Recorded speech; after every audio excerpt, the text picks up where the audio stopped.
Hello everyone, welcome back to my another mini food blog. আজি বহু দিনৰ অন্তত আপোনালোকলৈ এটা ডিম ভাপ্পা ৰেচিপি লৈ আহিছোঁ। তাৰ কাৰণে দুটা ডিম, এটা পিয়াজ, এক ফুট নহৰু আৰু লগতে কেইটামান কেঁচা জলকীয়া ললোঁ।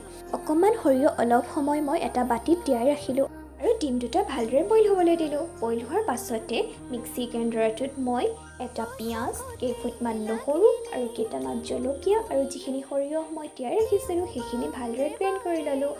তাৰ পাছতে যিখিনি গ্ৰাইণ্ড কৰা পেষ্ট তাতে দি দিলোঁ দুটা বইল কৰা ডিম। এখন কেৰাহীত পানী গৰম হোৱাৰ পাছতেই ইয়াতে মই টিফিনটো দি দিলোঁ। আধা ঘণ্টামান বইল হোৱাৰ পাছতে আমাৰ ডিম ভাপ্পা ৰেডি হৈ গ'ল। খাবলৈ যে বিৰাট টেষ্টি হৈছিল জানেনে। আপোনালোকৰ জ্বৰ, কাহ, চৰ্দি হ'লে এই ৰেচিপিটো বনাই খাবচোন, 1 ছেকেণ্ডতে ভাল হৈ যাব। আৰু যদি মোৰ ভিডিঅ'বোৰ চাই আপোনালোকে ভাল পাইছে তেন্তে মোৰ ভিডিঅ'বোৰ লাইক, কমেণ্ট আৰু ছাবস্ক্ৰাইব কৰিব। Thank you everyone, bye by.